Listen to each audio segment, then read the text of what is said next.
नमस्कार जय जगन्नाथ मु ममता स्वागत करुछि आपण मानकु मो चैनल ओडिया घर चलणी को। आज आम प्रस्तुत करवा श्रावण कढ़ी बेसर जहाँकि यही श्रावण मसरे मिलता है। बहुत ही टेस्टी लगी था। आज रेसिपी भल लगे लाइक कमेंट शेयर करेंगे। नुआ थिले मो चैनल को सब्सक्राइब करदेवे। यही छतु को कहीं नाड़ी छतु कही था। आपण एरिया रे छतुर ना कौन निहाती भाव मत कमेंट जनइबे। सोरिष बटा मसला मुझे नहीं सोरिष जीरा टिके अदा रसुण दुईटी सुखिला लंका ये देखो छतु को बढ़िया भाव में पूरा धोईदेली कहीं मटी सब लगी था भल भाव में सफा करदे लालू अंश थाए धोईदेकी से हलदी देदेली आ बाछि नेली भल भाव में। देखु ये सोरिष बटा दुईटी टमाट को से सोरिष बटा मसला जार ही देदेवी ग्राइंड करदेवी। प्रथम छतुर एक्सट्रा पानी सब ये काढ़ना जाली कंटेनर रे सोरिष तेल देकी कड़ा करके भाजी नवा। टिके लुण देदेवे टिके हलदी गुंड टिके लंका गुंड को भल भाव में पूरा भाजी नवा।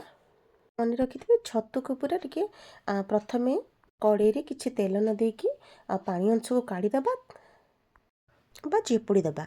तापर जाए कोड़े सोरिष तेल हो कि रिफाइन तेल हो छतु को भल भाव में पूरा भाजीदबा। देखो एमती लाल करके कड़े सोरिष तेल टिके हेंगु सोरिष देदेबा फुटण रे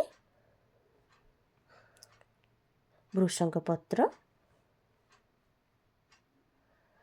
आलू काटी नहीं दुईटी आउ पियाज को भाजीदेली एमती लंका गुंड हलदी गुंड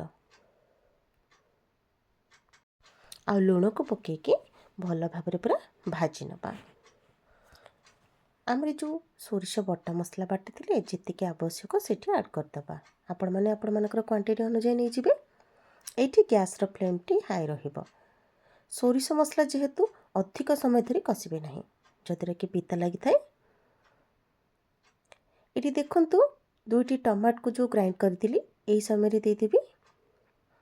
एमती करने द्वारा आमर कलरटा भल आसो माने छतु तरकारी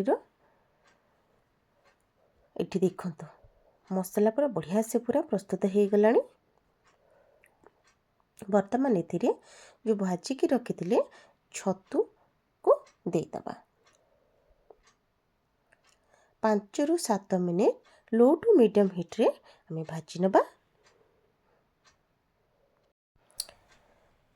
तो पूर्व आम कौन करथिबा ना गरम पानी को प्रस्तुत करके रखिथिबा। आपण माने एमिति भी करिकी एई छतु मसला बा छतु सोरिष मसला को खाई परिबे पखाळ भात सहित बहुत ही भल लागिबो। आवश्यक अनुसार मुझे पानी देदेली भल भाव में जिते बड़े फुटीज कभर करदेवी 10 ରୁ 15 मिनिट। जी छतु आलू आमर टिके भल भाव सीझी जाइथिबो। जेतिकी खट्टा आवश्यक करती मुझे फाळे आंबुल देइछि आपण माने आपण मानकर खट्टा मुताबक देबे। आ देखंतु आउ 3 ରୁ 4 मिनिट फुटीगला परे आमर एठी छतु बेसर पूरा रेडी। जेमिति आपण माने माछ बेसर बनाती प्रोसेसटा ठीक से भली रहिबो।